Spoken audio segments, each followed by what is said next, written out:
I call her the species girl because she's a hot blonde who rips men's spines out with her tongue. If you've ever seen Species. And she really gave it to the press yesterday. And it is one more indication of Trump's victory, the victory of the Trump administration, that he has left them in ruins and without credibility. Anderson Cooper's slow clapping is slow clapping to himself. He's in a room alone because nobody believes in these people anymore.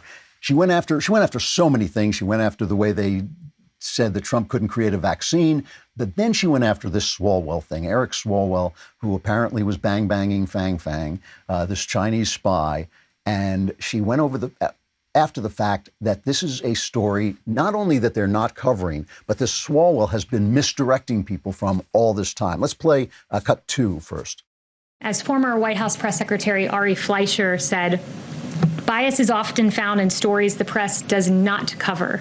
And last week we found out that Democrat Congressman Eric Swalwell was infiltrated by an alleged Chinese spy. This spy cozied up to Swalwell, raised funds for his 2014 campaign, and even planted an intern in his office. And that relationship continued until the FBI briefed him in 2015. And that was some very good reporting done by Axios. But after entangling with this spy for years, Swalwell hypocritically went on to be one of the lead instigators of the Russia collusion hoax in the impeachment sham. Swalwell wrote this on his congressional webpage: President Trump and his team are directly and indirectly tied to Russia. That was not true. He then said in September of 2020, the president has a compromised relationship with Russia. Untrue. Okay. And then she went out and pointed out that they are not covering this at all. This is cut 3. These baseless attacks were false, yet covered breathlessly by the media. There was no coverage, however, of Swalwell being the one implicated with not Russia, but China. In fact, the New York Times website, as of this morning, had not one result for Eric Swalwell's ties to Chinese spies. Not one result. And when the Swalwell story broke, guess how many minutes of coverage it got on ABC, NBC, MSNBC, and CBS? 0. CNN devoted 3 minutes and 16 seconds to it. However, it was covered on Fox. We decided to make it female so that it would be more docile and controllable. More docile and controllable, huh? Well, I guess you guys don't get out much.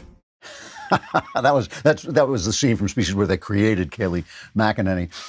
Of course, the corporate media is not covering the Swalwell story. They're not covering the China story honestly at all because they're all in with China. And again, this is a conspiracy of interest. They make money off China. They have deals with China. They are entertainment companies that put out movies, and China has an audience of 1.4 billion people. They are making money hands over fists. Everybody I know who is in business has flown to China at some point or other.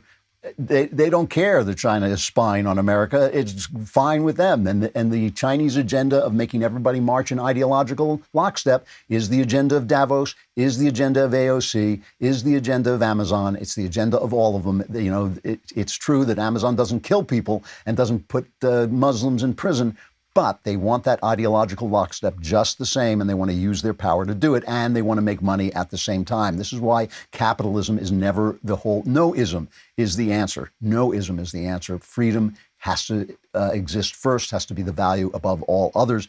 Even in Christianity, freedom is the value above all others because you have free will to choose to be a Christian or not, to choose whether to believe or not.